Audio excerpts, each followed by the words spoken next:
My name is Molly, and I'm 32 years old. I'm married to Justin, who is 35 and works in an office. I work as a freelance fashion designer from home. My career started with many small, exciting projects, but it wasn't until I landed a significant project with a substantial paycheck that things really changed. This opportunity allowed Justin and me to move into a luxurious high-rise apartment, something I had always wanted. Since I was the one who had dreamed of living in such a place, I agreed to cover the monthly rent myself.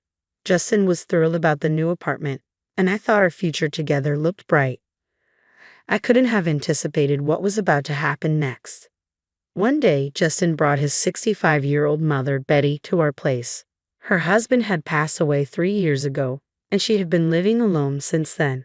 "Hi, Molly," Betty greeted me. "Hi, Betty, it's been a while. What's going on?"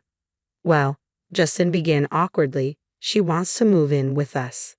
"Why?" I asked, surprised. Justin explained that Betty's house was deteriorating, and she wanted to move to a better place. She didn't have much money, so she hoped to stay with us temporarily. I understood the situation but wasn't thrilled about it. Our apartment was a haven for just the two of us, and Betty, whom I barely knew, felt like a stranger. I was reluctant to have her join us. "Please," Justin said, taking my hands. "Her house is falling apart. I promise I'll urge her to find a smaller, newer place as soon as possible." Reluctantly, I agreed, thinking it would only be for a short while. A month later, Betty moved in. "Thank you so much for letting me stay in this wonderful apartment," she said. "No problem," I replied with a forced smile. "Please make yourself at home." But soon after settling in, Betty approached me with an unexpected request. "Sorry to dive right in, but may I borrow some money?" I was taken aback. As soon as she had unpacked her things, she was asking me for money.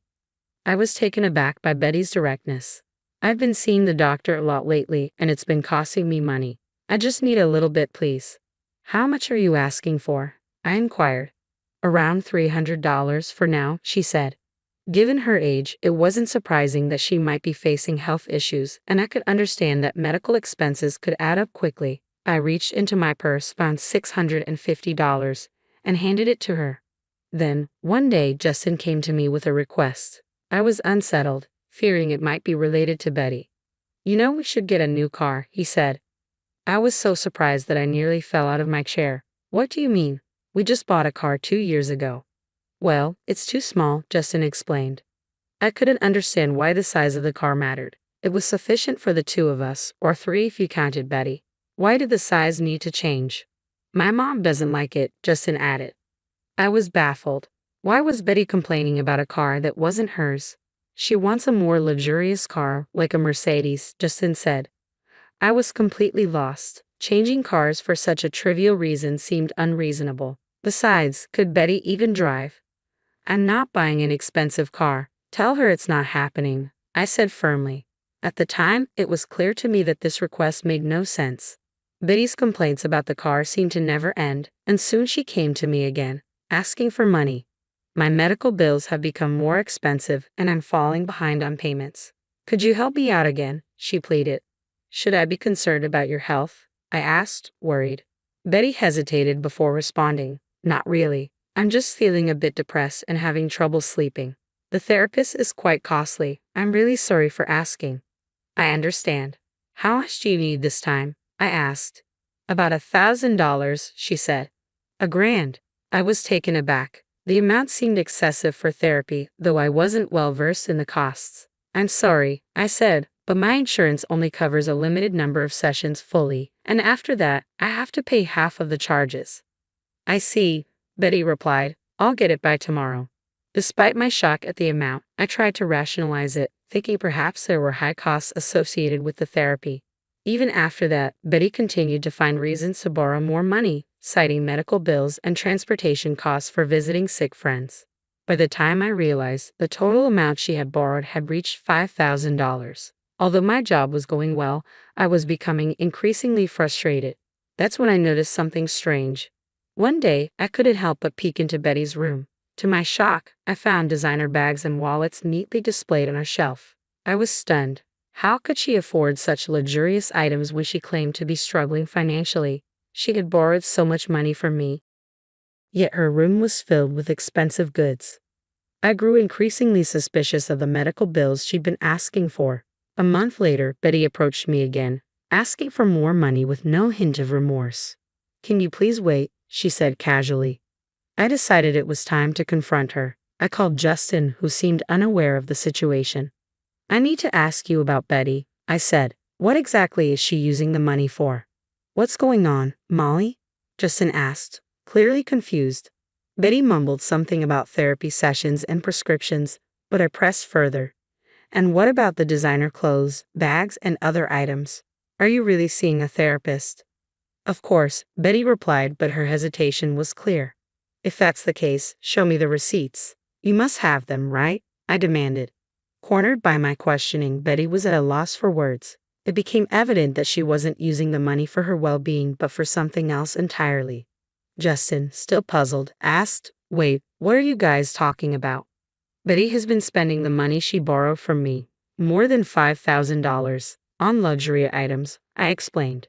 "Even so, you're being too aggressive.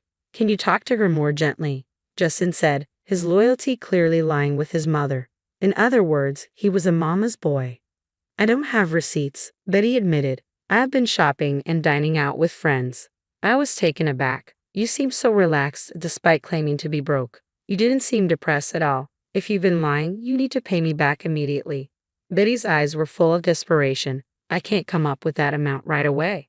Frustrated, I pointed to the designer items in her room. "Sell all of those things. If you can't, then move out." Justin, ever the defender, intervened. "Hey, you're being unfair. She deserves a little luxury too." "I wouldn't call it luxury," I shot back. "More than $5,000 has been squandered. This feels like a scam." Justin countered, "You're being disrespectful. Just because you're paying the rent doesn't give you the right to be so arrogant." "If you're unhappy, then you can leave," he said. "What?" I was incredulous. I was reaching my boiling point. Steam seemed about to burst from my ears as I glared at him. "Did I say anything wrong? You're the one who brought Betty here in the first place. You do nothing but lounge around at home. Thanks to you, I'm stuck living with this mess. You're so condescending, it's infuriating." "Get out now," I snapped. Rage consumed me. "Fine. Don't regret this," Justin said, grabbing only the essentials and leaving the apartment. I found a new place quickly. As a remote worker, I could do my job from anywhere. I wasn't fixated on living in a high-rise as long as my new home was comfortable. So now, what was next? I had no intention of returning to that place. I had been covering the rent on my own, and I assumed Justin had no interest in taking over. Even if he wanted to, his paycheck wouldn't be enough to cover it. My income far exceeded his. I consulted with a realtor who had assisted me before. I explained that, due to personal reasons, it had become very difficult to manage the monthly rent. Although I could technically afford it, I chose to downplay my situation. "I'm sorry to hear that. What would you like to do?" the realtor asked. I asked for his help with the situation. One day, while I was working, I received a call from Justin. "What's going on?" I answered, puzzled. "Why didn't you tell me?" Justin demanded. "I was told to move out because the lease was canceled." "Yes, I asked the property agent to break the lease," I explained. "Since I don't live there anymore, I don't see why I should continue paying the rent." "But my mom and I still live there," Justin protested. I was stunned. "What? That's absurd. I don't live there, so why should I keep covering the apartment? If you're in trouble, you should talk to your mom and maybe sell some of her things to raise the money," I suggested. I was incredulous and frustrated. It seemed Justin's sense of entitlement had no bounds. I spoke with a hint of sarcasm. "Well, you were the one who wanted to live in a high-rise. If you're not ready to move, why don't you take over the lease yourself?" "Oh wait, you probably can't afford it with your salary." Justin seemed at a loss for words. "You know, you should be able to manage a modest apartment. So go ahead and deal with it. Move in with your mom." "Are you kidding me?" I retorted. "My mom has already used up her savings from selling her house. I don't have any extra funds myself. How do you expect me to find a new place?" "That's not my problem," he replied. I couldn't understand how he still had no savings when he had been relying on my income. The entitlement and irresponsibility of both him and his mother were astounding. "You've brought this upon yourselves with your foolishness," I said. "From now on, figure it out on your own." "Are you saying we should be homeless?" "You're still my wife," Justin pleaded. I've told you. Figure it out elsewhere. I'm done with this. Goodbye. I hung up the phone. A few minutes later, my phone rang again. It was Betty. Mally, I'm really sorry, she said, her voice trembling. I will pay you back, so please don't kick us out. Her tearful plea surprised and saddened me. I didn't want to lecture her, but I felt I needed to explain. You should live within your means. If you only have a small retirement income, you should adjust your lifestyle accordingly. If you want a higher standard of living, you need to work for it. I knew the harsh reality as a freelancer. If I wanted a certain quality of life, I had to work hard and earn it rather than relying on others. I understand, Betty said. I'm sorry.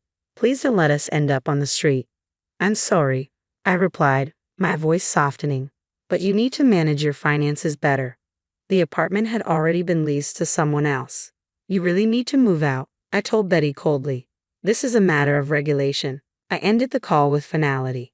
Later, the realtor informed me that Justin and Betty had pleaded with him to keep the lease, but he told them that a new tenant was moving in soon and they had to leave. Even if they had stayed, Justin's salary would have been swallowed up by the rent, leaving them unable to afford anything else. It was absurd for them to expect me to continue supporting their living situation while Justin relied on me. His outbursts had pushed things past the point of no return. I was frustrated and resolved that this was the end. Justin and Betty were left without an apartment and were moving from one motel to another because they couldn't afford the broker's fee or deposit, and no one was willing to be their guarantor. Betty had worked only briefly, so her Social Security payments were minimal, and they were struggling even to eat. I felt they had brought this upon themselves. On my end, I secured another major project and became more financially stable. Looking back on our marriage, I realized that depending solely on a partner, financially or otherwise, is unsustainable. It leads to significant pain when things fall apart. Justin and I separated for a while and eventually divorced. Our feelings had cooled, and there was no reason to stay together. Now that we're estranged, I feel a sense of relief. If I were to marry again, I'd be more discerning. The divorce taught me valuable lessons about life and relationships, and I plan to take my time finding the right partner.